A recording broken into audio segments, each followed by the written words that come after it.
Punjabi radio 'ਚ ਵੈਸੇ ਸੁਣ ਰਹੇ ਸਾਰੇ ਸਰੋਤਿਆਂ ਨੂੰ ਬਲਵਿੰਦਰ ਕੌਰ ਵੱਲੋਂ ਪਿਆਰ ਭਰੀ ਸਤਿ ਸ਼੍ਰੀ ਅਕਾਲ। ਤੇ ਜੀ ਸਰੋਤੇ ਪ੍ਰੋਗਰਾਮ ਖਬਰ ਤੇ ਨਜ਼ਰ ਪ੍ਰੋਗਰਾਮ ਦੇ ਵਿੱਚ ਸਾਡੇ ਨਾਲ ਹੋਣਗੇ ਬਲਤੇਜ ਪੰਨ ਜੀ, ਦੱਸਣਗੇ ਕਿ ਭਾਰਤ ਵਿੱਚ ਪੰਜਾਬ ਦੇ ਵਿੱਚ ਕੀ ਕੁਛ ਵਾਪਰਿਆ ਹੋਇਆ, ਉਹਨਾਂ 'ਤੇ ਝਾਤ ਮਾਰਾਂਗੇ ਜੀ।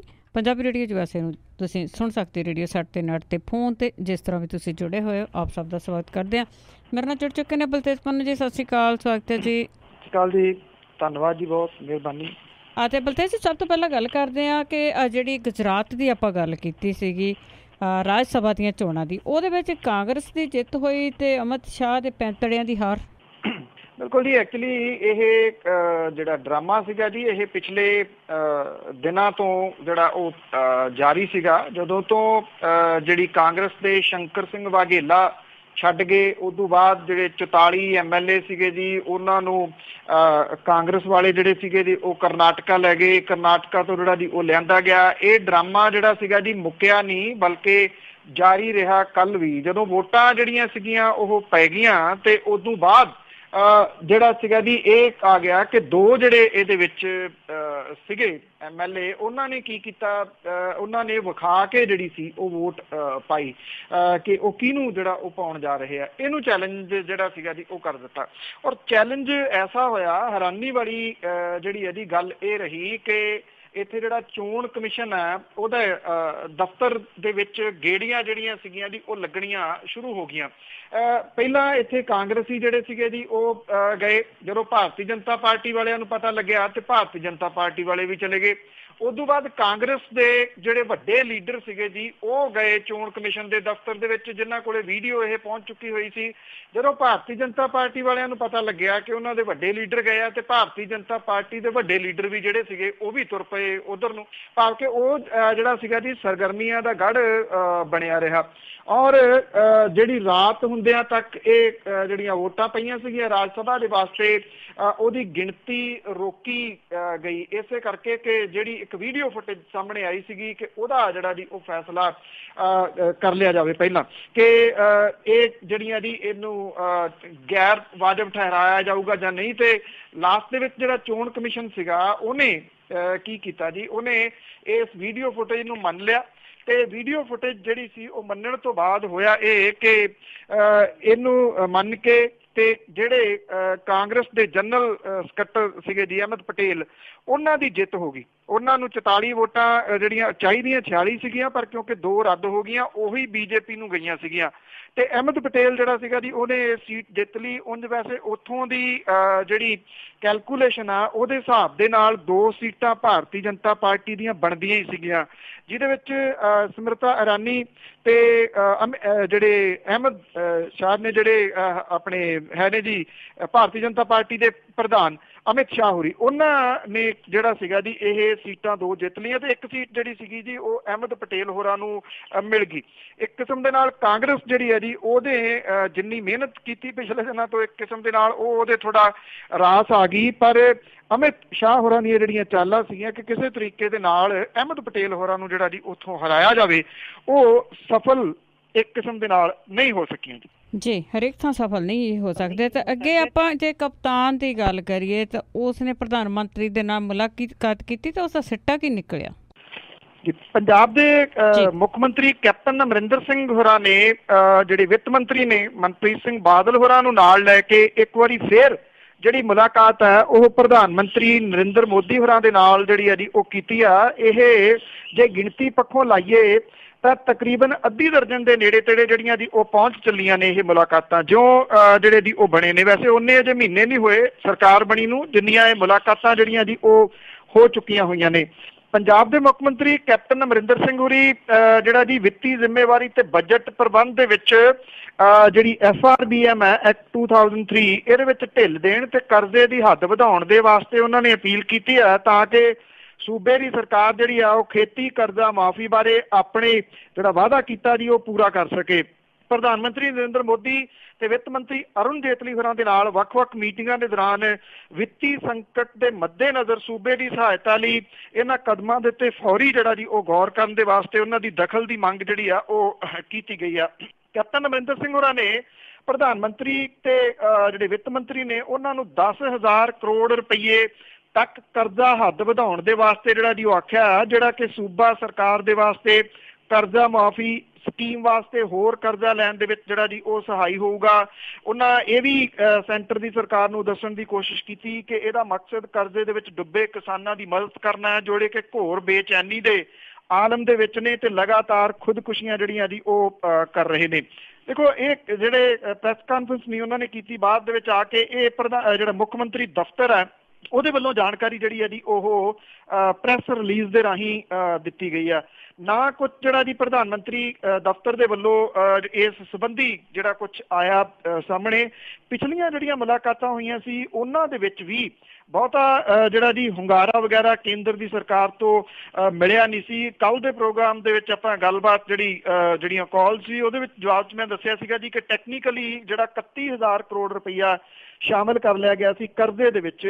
ਉਹਦੀ ਵਜ੍ਹਾ ਕਰਕੇ ਇਹ ਵੱਡੀ ਮੁਸੀਬਤ ਜਿਹੜੀ ਹੈ ਜੀ ਉਹ ਪੰਜਾਬ ਦੀ ਸਰਕਾਰ ਨੂੰ ਦਰਪੇਸ਼ ਹੈ। ਜੇ ਸੈਂਟਰ ਦੀ ਸਰਕਾਰ ਨੇ ਇਹ ਕਰਜ਼ਾ ਵਧਾਉਣ ਦੀ ਜਿਹੜੀ ਹੱਦ ਹੈ ਉਹ ਨਾ ਤੋੜੀ ਤਾਂ ਨਿਰਸੰਦੇਹ ਪੰਜਾਬ ਦੇ ਵਾਸਤੇ ਆਉਂਦੇ ਦਿਨ ਜਿਹੜੇ ਨੇ ਉਹ ਹੋਰ ਮੁਸ਼ਕਲਾਂ ਭਰੇ ਹੋਣਗੇ।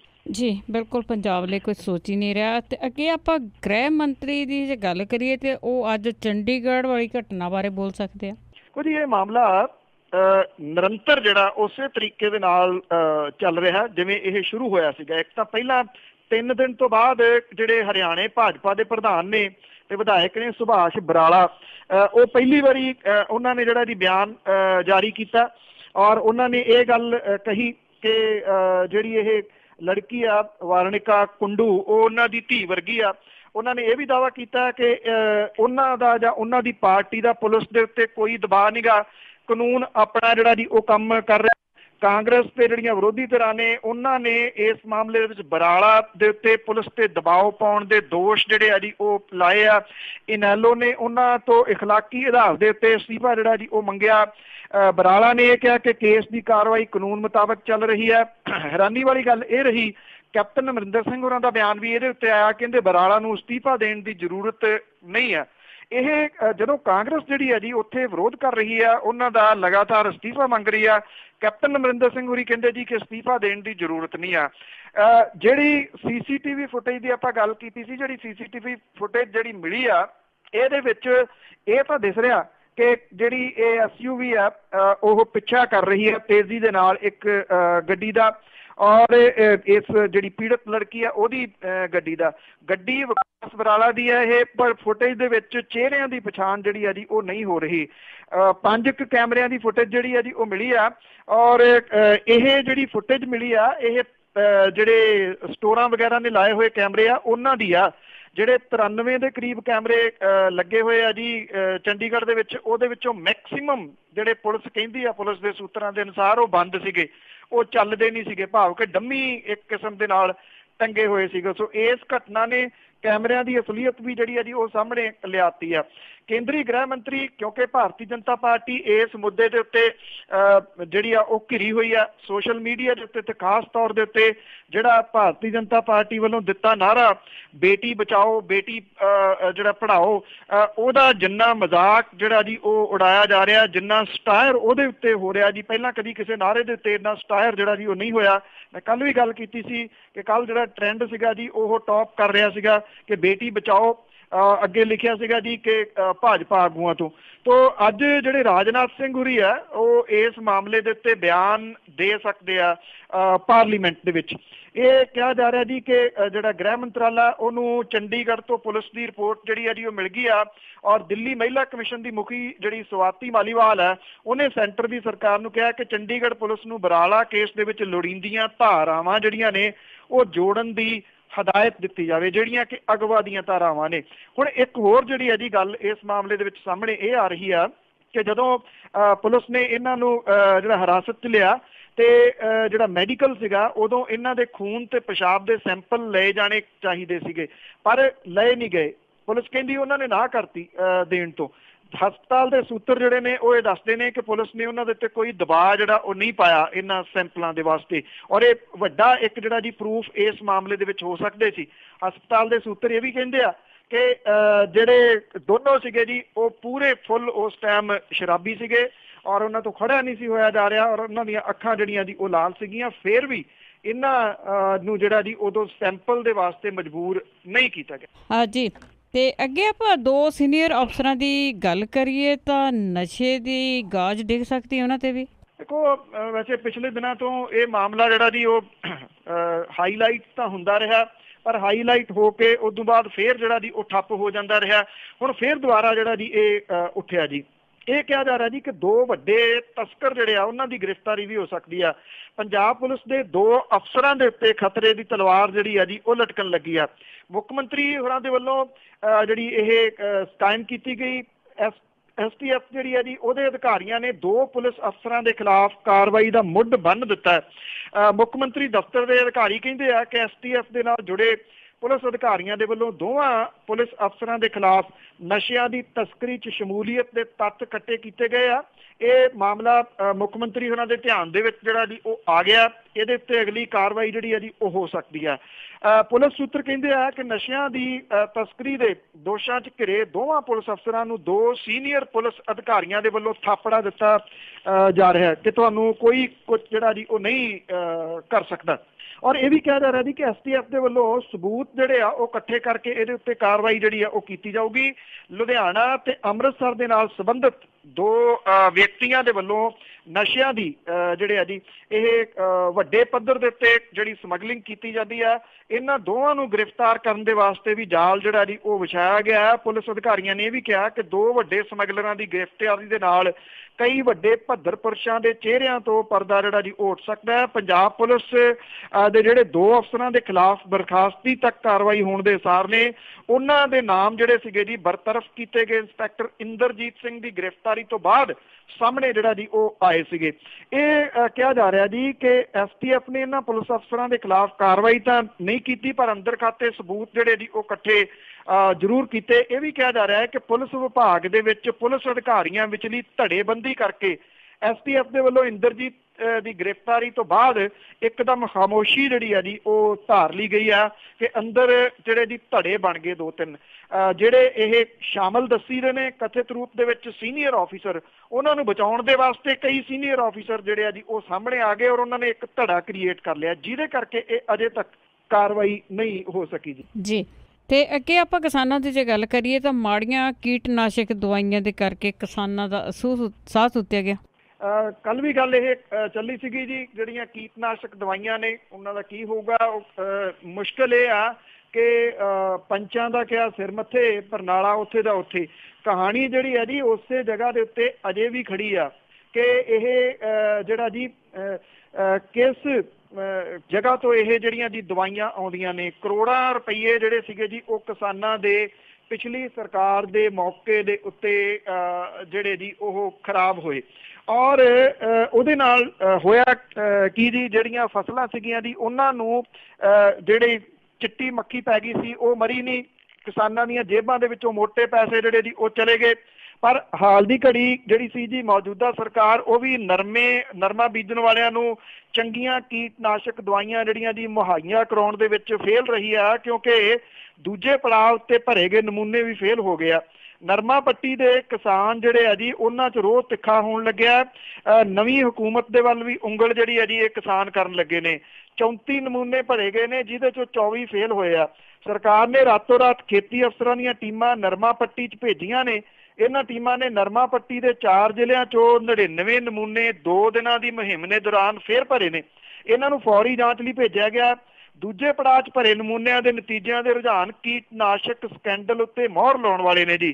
ਖੇਤੀ ਟੀਮਾਂ ਨੇ ਬਠਿੰਡਾ, ਮਾਨਸਾ, ਫਾਜ਼ਿਲਕਾ, ਫਿਰੋਜ਼ਪੁਰ ਜ਼ਿਲ੍ਹਿਆਂ 'ਚੋਂ ਇਹ ਦੂਜਾ ਜਿਹੜਾ ਦੌਰ ਸੀਗਾ ਜੀ ਇਹਦੇ ਤਹਿਤ ਨਮੂਨੇ ਭਰੇ ਨੇ। ਵੱਡੀਆਂ ਕੰਪਨੀਆਂ ਦੇ ਬਠਿੰਡਾ ਵਿਚਲੇ ਗੋਦਾਮਾਂ ਜਿਹੜੇ ਨਮੂਨੇ ਭਰੇ ਗਏ ਸੀਗੇ ਇਹਨਾਂ ਦੇ ਵਿੱਚੋਂ 3 ਕੰਪਨੀਆਂ ਦੇ ਨਮੂਨੇ ਫੇਲ ਹੋ ਗਏ ਨੇ। ਰੋਚਰਡ ਐਗਰੋ ਤੇ ਹੈਦਰਾਬਾਦ ਕੈਮੀਕਲ ਵੀ ਇਹਦੇ ਵਿੱਚ ਸ਼ਾਮਲ ਹੈ। ਫਾਜ਼ਿਲਕਾ ਦੀ ਮੰਡੀ ਲਾਧੂਕਾ 'ਚੋਂ ਭਰੇ ਰਾਇਲ ਕ੍ਰੌਪ ਸਾਇੰਸ ਕੰਪਨੀ ਦਾ ਨਮੂਨਾ ਵੀ ਫੇਲ ਹੋ ਗਿਆ। ਫਾਜ਼ਿਲਕਾ ਦੇ ਵਿੱਚ 28 ਜੁਲਾਈ ਨੂੰ ਇੱਕ ਹੋਰ ਕੰਪਨੀ ਦੇ 6 ਨਮੂਨੇ ਭਰੇ ਗਏ ਸੀਗੇ ਜੀ। 6 ਦੇ 6 ਹੀ ਜਿਹੜੇ ਆ ਉਹ ਫੇਲ ਹੋ ਗਿਆ। ਅਧਿਕਾਰੀ ਕਹਿੰਦੇ ਆ ਕਿ ਜਿਹੜੇ ਦੋਸ਼ੀ ਹੋਣਗੇ ਜੀ ਉਹਨਾਂ ਨੂੰ ਬਖਸ਼ਿਆ ਨਹੀਂ ਜਾਊਗਾ। ਪਰ ਪ੍ਰੋਬਲਮ ਇਹ ਆ ਜੀ ਕਿ ਮਾਮਲਾ ਉੱਥੇ ਹੀ ਖੜਾ ਜਿੱਥੇ ਅੱਜ ਤੋਂ ਕੋਈ 3 ਸਾਲ ਪਹਿਲਾਂ ਜਾਂ 4 ਸਾਲ ਪਹਿਲਾਂ ਖੜਾ ਸੀਗਾ ਕਿ ਇਹਨਾਂ ਦਵਾਈਆਂ ਦੀ ਰੋਕਥਾਮ ਦੇ ਵਾਸਤੇ ਜਿਹੜੇ ਤਰੀਕੇ ਅਪਣਾਏ ਜਾ ਰਹੇ ਆ ਉਹ ਤਰੀਕੇ ਠੀਕ ਨਹੀਂ ਹੈਗੇ। ਮੈਂ ਕੱਲ ਵੀ ਗੱਲ ਕੀਤੀ ਸੀ ਕਿ ਜਦੋਂ ਜਿਹੜਾ ਕਿਸਾਨ ਜਿਹੜਾ ਜੀ ਉਹ ਜਾਂਦਾ ਦੁਕਾਨ ਦੇ ਉੱਤੇ ਕਿ ਇੱਥੋਂ ਮੈਨੂੰ ਜਿਹੜੀ ਹੈ ਜੀ ਆਹ ਦਵਾਈ ਦੇ ਦਿਓ ਇਹਦੀ, ਉਹਨੂੰ ਐਜੂਕੇਟ ਕਰਨ ਦੀ ਜ਼ਰੂਰਤ ਹੈ। ਇਹ ਤਾਂ ਹੀ ਹੋ ਸਕਣਾ ਜੇ ਇਹ ਜਿਹੜੀਆਂ ਕੀਟਨਾਸ਼ਕ ਦਵਾਈਆਂ ਨੇ ਇਹ ਜਿਹੜਾ ਜੀ ਜਿੰਨੇ ਖੋਲੀ ਬੈਠੇ ਨੇ ਉਹਨਾਂ ਤੋਂ ਲੈ ਕੇ ਇਹਨੂੰ PAU ਵਰਗਾ ਜਿਹੜਾ ਕੋਈ ਸੰਸਥਾਨ ਆ ਜੇਕਰ ਉਹ ਆਪਣੀ ਦੇਖ ਰੇਖ ਦੇ ਹੇਠ ਚਲਾਵੇ ਤਾਂ ਇਹ ਕੰਟਰੋਲ ਹੋ ਸਕਦਾ, ਅਦਰਵਾਈਜ਼ ਨਹੀਂ। ਜੀ ਜੀ। ਤੇ ਅੱਗੇ ਆਪਾਂ ਜੇ ਸੁਖਬੀਰ ਬਾਦਲ ਦੀ ਗੱਲ ਕਰੀਏ ਤਾਂ ਉਸਨੇ ਚੁੱਪ ਚਪੀਤੇ 200 ਮੁੰਡੇ ਭਰਤੀ ਕੀਤੇ ਸੀ ਜੀ ਇਲੈਕਸ਼ਨਾਂ ਤੋਂ ਪਹਿਲਾਂ, ਤਾਂ ਇਸੇ ਤਰ੍ਹਾਂ ਸਰਕਾਰ ਨੇ ਚੁੱਪ ਚਪੀਤੇ ਹੀ ਉਹਨਾਂ ਨੂੰ ਤੋਰ ਦਿੱਤਾ। ਬਿਲਕੁਲ ਜੀ, ਇਹ ਮਾਮਲਾ ਜਿਸ ਕਿਸਮ ਦਾ ਜਿਹੜਾ ਜੀ ਬੜਾ ਇੰਟਰਸਟਿੰਗਲੀ ਸੀਗਾ ਜਦੋਂ ਭਰਤੀਆਂ ਹੋਈਆਂ ਤੇ ਉਹਨਾਂ ਹੀ ਇੰਟਰਸਟਡ ਜਿਹੜਾ ਜੀ ਉਹ ਹੋ ਗਿਆ। ਹੁਣ ਇਹਨਾਂ ਦੀਆਂ ਜਿਹੜੀਆਂ ਦੀ ਇਹ ਨੌਕਰੀਆਂ ਖਤਮ ਹੋਈਆਂ ਨੇ। ਪਿਛਲੀ ਬਾਦਲ ਸਰਕਾਰ ਦੇ ਵੱਲੋਂ ਪੰਜਾਬ ਵਿਧਾਨ ਸਭਾ ਚੋਣਾਂ ਤੋਂ ਐਨ ਪਹਿਲਾਂ ਪੁਲਿਸ ਦੇ ਵਿਸ਼ੇਸ਼ ਖੁਫੀਆ ਵਿਭਾਗ ਦੇ ਵਿੱਚ 22 ਪੁਲਿਸ ਮੁਲਾਜ਼ਮ ਜਿਹੜੇ ਆ ਜੀ ਉਹ ਰੱਖੇ ਗਏ ਸੀਗੇ ਜੀ। 22 ਨੂੰ ਜਿਹੜਾ ਜੀ ਪੁਲਿਸ ਮੁਲਾਜ਼ਮਾਂ ਨੂੰ ਕੈਪਟਨ ਸਰਕਾਰ ਨੇ ਉਹਦੀਆਂ ਸੇਵਾਵਾਂ ਜਿਹੜੀਆਂ ਜੀ ਉਹ ਖਤਮ ਕਰਕੇ ਤੋਰ ਦਿੱਤਾ। ਇਹ 22 ਦੇ ਵਿੱਚੋਂ 21 ਜਾਣੇ ਜਿਹੜੇ ਆ ਜੀ ਉਪ ਮੁੱਖ ਮੰਤਰੀ ਸੁਖਬੀਰ ਸਿੰਘ ਬਾਦਲ ਦੇ ਹਲਕੇ ਜਲਾਲਾਬਾਦ ਦੇ ਨਾਲ ਸੰਬੰਧਿਤ ਨੇ। ਇਹਨਾਂ ਦੀ ਨਿਯੁਕਤੀ ਵੀ ਇਦਾਂ ਹੀ ਹੋਈ ਸੀ, ਚੁੱਪ ਕਰਕੇ ਬੈਕਡੋਰ ਦੇ ਰਾਹੀਂ। ਕੈਪਟਨ ਸਰਕਾਰ ਦੇ ਫੈਸਲੇ ਦੇ ਨਾਲ ਸਰਹੱਦੀ ਖੇਤਰਾਂ 'ਚੋਂ 200 ਨੌਜਵਾਨਾਂ ਦੀ ਭਰਤੀ ਬਾਰੇ ਕੈਬਨਿਟ ਦੇ ਫੈਸਲੇ ਤੇ ਹਾਲ ਦੀ ਘੜੀ ਰੋਕ ਲੱਗ ਗਈ ਹੈ। 22 ਨੌਜਵਾਨਾਂ ਦੀ ਵਿਸ਼ੇਸ਼ ਖੁਫੀਆ ਵਿੰਗ 'ਚ ਭਰਤੀ ਇਸ ਸਾਲ ਜਨਵਰੀ ਵਿੱਚ ਚੋਣ ਜ਼ਾਬਤਾ ਲੱਗਣ ਤੋਂ ਐਨ ਪਹਿਲਾਂ ਕੀਤੀ ਗਈ ਸੀ। ਸਰਕਾਰ ਦੀ ਨਵੀਂ ਨੀਤੀ ਤਹਿਤ ਉਦੋਂ ਇਹਨਾਂ ਨੌਜਵਾਨਾਂ ਨੂੰ ਬਿਨਾਂ ਕਿਸੇ ਟੈਸਟ, ਬਿਨਾਂ ਕਿਸੇ ਇੰਟਰਵਿਊ ਦੇ ਭਰਤੀ ਕੀਤਾ ਗਿਆ ਸੀਗਾ। ਪੁਲਿਸ ਅਧਿਕਾਰੀਆਂ ਤੇ ਅਕਾਲੀ ਲੀਡਰਸ਼ਿਪ ਨੇ ਹਾਲਾਂਕਿ ਇਹ ਮਾਮਲਾ ਸੁਰਖੀਆਂ 'ਚ ਆਉਣ ਪਿੱਛੋਂ ਭਰਤੀ ਸੰਬੰਧੀ ਆਪਣੇ ਫੈਸਲੇ ਦਾ ਬਚਾਅ ਕੀਤਾ ਸੀਗਾ, ਪਰ ਹੁਣ ਇਹ ਗੱਲ ਸਾਹਮਣੇ ਆਈ ਹੈ ਕਿ ਇਹਨਾਂ ਨੌਜਵਾਨਾਂ ਨੂੰ ਭਰਤੀ ਤੋਂ 2 ਮਹੀਨੇ ਬਾਅਦ ਹੀ ਘਰ ਤੋਰ ਦਿੱਤਾ ਗਿਆ ਸੀਗਾ ਜੀ। ਇੱਕ ਸੀਨੀਅਰ ਪੁਲਿਸ ਅਧਿਕਾਰੀ ਜਿਹੜਾ ਜੀ ਉਹਦੇ ਸੂਤਰ ਦੱਸਦੇ ਨੇ ਕਿ 22 ਨੌਜਵਾਨਾਂ ਦੀਆਂ ਸੇਵਾਵਾਂ ਖਤਮ ਕਰਤੀਆਂ ਗਈਆਂ ਨੇ। ਨਿਯਮਾਂ ਦੇ ਮੁਤਾਬਕ ਕਿਸੇ ਸਰਕਾਰੀ ਨੌਕਰੀ ਲਈ ਭਰਤੀ ਬੋਰਡ ਸਥਾਪਿਤ ਕਰਨਾ ਜ਼ਰੂਰੀ ਹੈ। ਪੁਲਿਸ ਦਾ ਮਨੁੱਖੀ ਖੁਫੀਆ ਨੈਟਵਰਕ ਮਜ਼ਬੂਤ ਕਰਨ ਲਈ ਕੈਬਨਿਟ ਨੇ ਸਰਹੱਦੀ ਖੇਤਰਾਂ 'ਚੋਂ 200 ਨੌਜਵਾਨ ਭਰਤੀ ਕਰਨ ਨੂੰ ਪ੍ਰਵਾਨਗੀ ਦਿੱਤੀ ਸੀ। ਵਿਵਾਦਾਂ ਤੇ ਨਿਯਮਾਂ ਦੀ ਸ਼ਰੇਆਮ ਉਲੰਘਣਾ ਕੀਤੀ ਗਈ। 22 ਨੌਜਵਾਨਾਂ ਦੀਆਂ ਸੇਵਾਵਾਂ ਜਿਹੜੀਆਂ ਸੀ ਉਹਨੂੰ ਜਾਰੀ ਰੱਖਣਾ ਔਖਾ ਜਿਹੜਾ ਸੀਗਾ ਜੀ। ਉਹ ਚਰਚਾ ਇਸ ਗੱਲ ਦੀ ਵੀ ਚੱਲ ਰਹੀ ਹੈ ਕਿ ਇਹਨਾਂ ਨੌਜਵਾਨਾਂ ਨੂੰ ਸਿਆਸੀ ਹੁਕਮਾਂ ਮਗਰੋਂ ਮੁਹਾਲੀ ਦੇ ਪੰਜਾਬ ਇੰਟੈਲੀਜੈਂਸ ਦਫ਼ਤਰ ਦੇ ਵਿੱਚ ਸੱਦ ਕੇ ਨਿਯੁਕਤੀ ਪੱਤਰ ਜਿਹੜੇ ਆ ਜੀ ਉਹ ਦਿੱਤੇ ਗਏ ਸੀਗੇ। ਸੁਨੀਲ ਜਾਖੜ ਹੋਰਾਂ ਨੇ ਵਿਧਾਨ ਸਭਾ ਚੋਣਾਂ ਦੇ ਦੌਰਾਨ ਇਸ ਮੁੱਦੇ ਨੂੰ ਬੜਾ ਜ਼ੋਰ ਸ਼ੋਰ ਦੇ ਨਾਲ ਚੁੱਕਿਆ ਸੀਗਾ। ਉਹਨਾਂ ਨੇ ਅਕਾਲੀਆਂ ਦੇ ਉੱਤੇ ਨਿਸ਼ਾਨਾ ਵੀ ਲਾਇਆ ਸੀਗਾ ਜੀ, ਪਰ ਹੁਣ ਉਹ ਇਸ ਮੁੱਦੇ ਦੇ ਉੱਤੇ ਚੁੱਪ ਨੇ ਜੀ।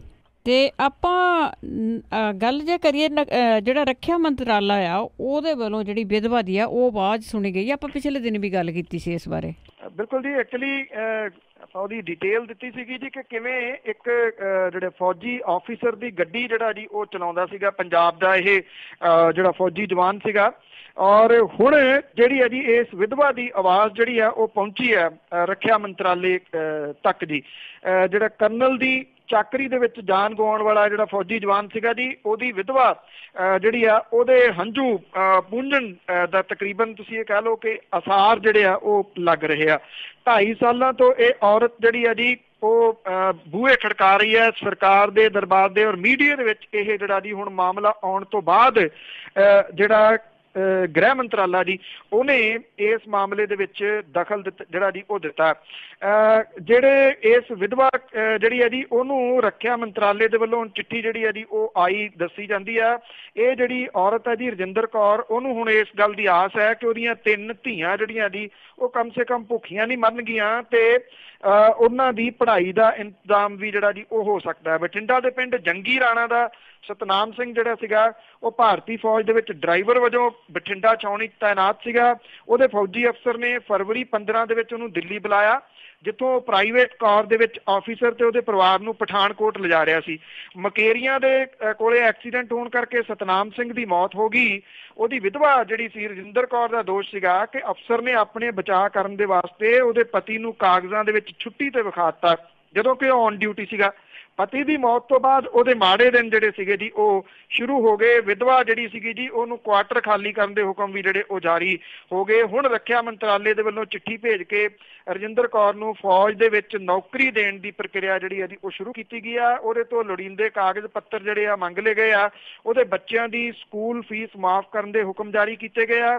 ਵਿਧਵਾ ਨੂੰ 2 ਸਾਲਾਂ ਦੇ ਵਾਸਤੇ ਸਰਕਾਰੀ ਕੁਆਟਰ ਦੇ ਵਿੱਚ ਅਜੇ ਰਹਿਣ ਦਾ ਜਿਹੜਾ ਜੀ ਉਹ ਹੁਕਮ ਉੱਤੋਂ ਜਿਹੜਾ ਜੀ ਉਹ ਆ ਗਿਆ ਜੀ। ਔਰ ਜਿਹੜੀ ਆਰਮੀ ਪਬਲਿਕ ਸਕੂਲ ਹੈ, ਇਹਨਾਂ ਤਿੰਨਾਂ ਬੱਚੀਆਂ ਦੀ ਜਿਹੜੀ 75,000 ਰੁਪਏ ਫੀਸ ਆ ਉਹ ਮੁਆਫ ਕਰਨ ਦੇ ਹੁਕਮ ਜਾਰੀ ਜਿਹੜੇ ਆ ਉਹ ਕੀਤੇ ਗਏ ਆ। ਇਹ ਔਰਤ ਜਿਹੜੀ ਹੈ ਜੀ ਹੁਣ ਆਪਣੇ ਕਾਗਜ਼ ਪੱਤਰ ਤਿਆਰ ਕਰ ਰਹੀ ਹੈ ਤਾਂ ਕਿ ਉਹਨੂੰ ਫੌਜ ਦੇ ਵਿੱਚ ਕੋਈ ਨੌਕਰੀ ਮਿਲ ਜੇ ਜਿਹਦੇ ਨਾਲ ਆਪਣੀਆਂ ਇਹ ਬੱਚੀਆਂ ਜਿਹੜੀਆਂ ਦੀ ਉਹ ਪਾਲ ਸਕੇ। ਸੋ ਇਹਦਾ ਜਿਹੜਾ ਕ੍ਰੈਡਿਟ ਹੈ ਜੀ ਉਹ ਮੀਡੀਆ ਨੂੰ ਹੀ ਦੇਣਾ ਬਣਦਾ ਜੀ, ਜਿਹਦੇ ਕਰਕੇ ਇਹ ਖਬਰ ਚੁੱਕੀ ਗਈ ਔਰ ਇਹਦਾ ਚਰਚਾ ਵੱਡੇ ਪੱਧਰ ਦੇ ਉੱਤੇ ਹੋਇਆ ਔਰ ਜਿਹਦੇ ਕਰਕੇ ਇਹ ਪੋਸੀਬਲ ਹੋ ਸਕਿਆ ਕਿ ਇਸ ਪਰਿਵਾਰ ਦੀ। ਜੀ ਬਿਲਕੁਲ। ਤੇ ਅੱਗੇ ਮੇਰੇ ਆਖਰੀ ਸਵਾਲ ਆ, ਜਿਹੜਾ ਬਾਬਰੀ ਮਸਜਿਦ ਦਾ ਇੰਨੇ ਚਿਰਾਂ ਦਾ ਮਸਲਾ ਜਿਹਾ ਚੱਲਦਾ, ਉਸ ਦੇ ਵਿੱਚ ਇੱਕ ਨਵਾਂ ਮੋੜ ਆ ਗਿਆ। ਨਵਾਂ ਮੋੜ ਜਿਹੜਾ ਜੀ ਇਹ ਆ ਕਿ ਉੱਤਰ ਪ੍ਰਦੇਸ਼ ਦਾ ਸ਼ੀਆ ਕੇਂਦਰੀ ਵਕਫ ਬੋਰਡ ਜਿਹੜਾ ਜੀ ਉਹਨੇ ਸੁਪਰੀਮ ਕੋਰਟ ਦੇ ਮੂਹਰੇ ਇਹ ਗੱਲ ਕਹੀ ਆ ਕੱਲ, ਜਿਹਦੇ ਨਾਲ ਇਹ ਵੱਡਾ ਜਿਹੜਾ ਜੀ ਇਹਦੇ ਚ ਮੋੜ ਆ ਗਿਆ ਕਿ ਅਯੁੱਧਿਆ ਦੇ ਵਿੱਚ ਵਿਵਾਦ ਵਾਲੀ ਜਗ੍ਹਾ ਤੋਂ ਵਾਜਬ ਫਾਸਲੇ ਦੇ ਉੱਤੇ ਮੁਸਲਿਮ ਬਹੁ ਗਿਣਤੀ ਵਾਲੇ ਇਲਾਕੇ ਦੇ ਵਿੱਚ ਮਸਜਿਦ ਉਸਾਰੀ ਜਾ ਸਕਦੀ ਹੈ। ਬੋਰਡ ਨੇ ਆਪਣੇ ਹਲਫਨਾਮੇ ਦੇ ਵਿੱਚ ਦਾਅਵਾ ਇਹ ਕੀਤਾ ਹੈ ਕਿ ਬਾਬਰੀ ਮਸਜਿਦ ਇਹਦੀ ਜਾਇਦਾਦ ਸੀ ਤੇ ਮਸਲੇ ਦੇ ਦੋਸਤਾਨਾ ਹੱਲ ਲਈ ਸਿਰਫ ਇਸੇ ਨਾਲ ਗੱਲਬਾਤ ਜਿਹੜੀ ਹੈ ਜੀ ਉਹ ਕੀਤੀ ਜਾਣੀ ਚਾਹੀਦੀ ਆ। 30 ਸਫ਼ਿਆਂ ਦਾ ਇਹ ਹਲਫਨਾਮਾ ਜਿਹੜਾ ਜੀ ਉਹ ਲਾਇਆ ਗਿਆ। ਇਹਦੀ ਅਹਿਮੀਅਤ ਇਹ ਆ ਕਿ ਇਹਨੂੰ ਸੁਪਰੀਮ ਕੋਰਟ ਦੇ ਵੱਲੋਂ ਮਾਮਲੇ ਦੀ ਫਾਸਟ ਟਰੈਕ ਸੁਣਵਾਈ ਲਈ ਹਾਮੀ ਭਰੇ ਜਾਣ ਦੇ 5 ਦਿਨਾਂ ਦੇ ਦੌਰਾਨ ਜਿਹੜਾ ਜੀ ਉਹ ਦਾਖਲ ਕੀਤਾ ਗਿਆ। ਸੁਪਰੀਮ ਕੋਰਟ ਦੇ ਵੱਲੋਂ ਬਾਬਰੀ ਮਸਜਿਦ ਰਾਮ ਜਨਮ ਭੂਮੀ ਵਿਵਾਦ ਜਿਹੜਾ ਕਿ ਪਿਛਲੇ ਕਈ ਸਾਲਾਂ ਤੋਂ ਜਿਹੜਾ ਜੀ ਇੱਥੇ ਰਾਜਨੀਤਿਕ ਤੌਰ ਦੇ ਉੱਤੇ ਖਾਸ ਤੌਰ ਦੇ ਉੱਤੇ ਚਰਚਾ ਦਾ ਵਿਸ਼ਾ ਜਿਹੜਾ ਜੀ ਉਹ ਬਣਿਆ ਹੋਇਆ ਕਿ ਇਹਦੇ ਸੰਬੰਧੀ ਇਲਾਹਾਬਾਦ ਹਾਈ ਕੋਰਟ ਦੇ ਫੈਸਲੇ ਦੇ ਖਿਲਾਫ ਦਾਇਰ ਵੱਖੋ-ਵੱਖ ਅਪੀਲਾਂ ਦੀ ਸੁਣਵਾਈ ਜਿਹੜੀ ਹੈ ਜੀ ਉਹ ਕੀਤੀ ਜਾ ਰਹੀ ਹੈ। ਇਸ ਅਦਾਲਤ ਨੂੰ ਗੁਜ਼ਾਰਿਸ਼ ਜਿਹੜੀ ਕੀਤੀ ਗਈ ਹੈ ਕਿ ਇਹਨੂੰ ਮਾਮਲੇ ਦਾ ਦੋਸਤਾਨਾ ਹੱਲ ਲੱਭਣ ਦੀਆਂ ਕੋਸ਼ਿਸ਼ਾਂ ਕਰਨ ਦੇ ਵਾਸਤੇ ਕਮੇਟੀ ਬਣਾਉਣ ਲਈ ਸਮਾਂ ਜਿਹੜਾ ਜੀ ਉਹ ਦਿੱਤਾ ਜਾਵੇ। ਸੁੰਨੀ ਜਿਹੜਾ ਕੇਂਦਰੀ ਵਕਫ ਬੋਰਡ ਹੈ ਉਹਦੇ ਦਾਅਵੇ ਦਾ ਵਿਰੋਧ ਕੀਤਾ ਗਿਆ। ਸ਼ੀਆ ਬੋਰਡ ਨੇ ਇਹ ਕਿਹਾ ਕਿ ਬਾਬਰੀ ਮਸਜਿਦ ਕਿਉਂਕਿ ਇੱਕ ਸ਼ੀਆ ਜਾਇਦਾਦ ਸੀ, ਇਸ ਕਰਕੇ ਸ਼ੀਆ ਵਕਫ ਬੋਰਡ ਹੀ ਇਸ ਸੰਬੰਧੀ ਗੱਲਬਾਤ ਕਰਨ ਦਾ ਹੱਕਦਾਰ ਹੈ। ਵੇਖਣਾ ਇਹ ਹੋਊਗਾ ਕਿ ਸੁਪਰੀਮ ਕੋਰਟ ਜਿਹੜਾ ਜੀ ਇਹ ਹਲਫਨਾਮਾ ਜਿਹੜਾ ਦਾਇਰ ਕੀਤਾ ਗਿਆ ਇਹਦੇ ਉੱਤੇ ਕਿਸ ਤਰੀਕੇ ਦੀ ਕਾਰਵਾਈ ਜਿਹੜੀ ਹੈ ਜੀ ਉਹ ਕਰਦੀ ਹੈ, ਕਿਉਂਕਿ ਇਹਦੇ ਵਿੱਚੋਂ ਇੱਕ ਨਵਾਂ ਵਿਵਾਦ ਜਿਹੜਾ ਜੀ ਉਹ ਜਨਮ ਲੈ ਰਿਹਾ ਜਿਹੜਾ ਕਿ ਆਉਂਦੇ ਦਿਨਾਂ ਦੇ ਦੌਰਾਨ ਵੱਡਾ ਹੋ ਸਕਦਾ। ਉਹ ਹੈ ਸ਼ੀਆ ਅਤੇ ਸੁੰਨੀ। ਇੱਕ ਕਿਸਮ ਦੇ ਨਾਲ ਜਿਵੇਂ ਸ਼ੀਆ ਵਕਫ ਬੋਰਡ ਹੈ ਉਹਦੇ ਤੋਂ ਇਹ ਹਲਫਨਾਮਾ ਜਿਹੜਾ ਜੀ ਇਹਦੇ ਚ ਲਵਾ ਦਿੱਤਾ ਗਿਆ। ਸੁੰਨੀ ਜਿਹੜਾ ਵਕਫ ਬੋਰਡ ਹੈ ਉਹ ਇਹਦਾ ਵਿਰੋਧ ਕਰ ਰਿਹਾ ਕਿ ਅਸੀਂ ਇਸ ਫੈਸਲੇ ਨੂੰ ਮੰਨਣ ਦੇ ਵਾਸਤੇ ਤਿਆਰ ਨਹੀਂ। ਭਾਵ ਕਿ ਜਿਹੜੇ ਉੱਥੇ ਧਿਰਾਂ ਸਨ, ਜਿਹੜੀ ਇੱਕ ਵੱਡੀ ਧਿਰ ਸੀਗੀ ਮੁਸਲਿਮ ਧਿਰ, ਉਹਦੇ ਵਿਚਾਲੇ ਪਾਟਕ ਜਿਹੜਾ ਜੀ ਉਹ ਪੈ ਗਿਆ। ਇਸ ਹਲਫਨਾਮੇ ਤੋਂ ਬਾਅਦ ਉਹ ਦੋ ਧੜਿਆਂ ਦੇ ਵਿੱਚ ਜਿਹੜਾ ਜੀ ਉਹ ਵੰਡੀ ਗਈ। ਨਿਰਸੰਦੇਹ ਉਹਨਾਂ ਦੀ ਲੜਾਈ ਜਿਹੜੀ ਹੈ ਜੀ ਉਹ ਕਮਜ਼ੋਰ ਹੋਊਗੀ। ਜੀ ਬਿਲਕੁਲ, ਲੜਾਈ ਕਮਜ਼ੋਰ ਹੋਊਗੀ। ਪਤਾ ਨਹੀਂ ਉਹਨਾਂ ਨੂੰ ਕਿਹਨੇ ਅੱਗੇ ਕੀਤਾ। ਤੁਹਾਡਾ ਬਹੁਤ ਬਹੁਤ ਧੰਨਵਾਦ ਬਲਤੇਜ ਪੰਨੂ ਜੀ। ਮਿਹਰਬਾਨੀ ਜੀ, ਧੰਨਵਾਦ ਜੀ, ਸਤਿ ਸ਼੍ਰੀ ਅਕਾਲ ਜੀ। ਤੇ ਸਰੋਤੇ ਸਨ ਬਲਤੇਜ ਪੰਨੂ ਜੀ ਸਾਡੇ ਨਾਲ ਜੁੜੇ ਕਰਦੇ ਨੇ ਖਬਰਾਂ। ਇਸੇ ਦੇ ਨਾਲ ਸਾਡਾ ਅੱਜ ਦਾ ਬੁਲਟਨ ਇੱਥੇ ਸਮਾਪਤ ਹੈ। ਅਗਲੇ ਬੁਲਟਨ ਤੱਕ ਬਲਵਿੰਦਰ ਕੌਰ ਵੱਲੋਂ ਆਪ ਸਭ ਨੂੰ ਹੀ ਪਿਆਰ ਭਰੀ ਸਤਿ ਸ਼੍ਰੀ ਅਕਾਲ।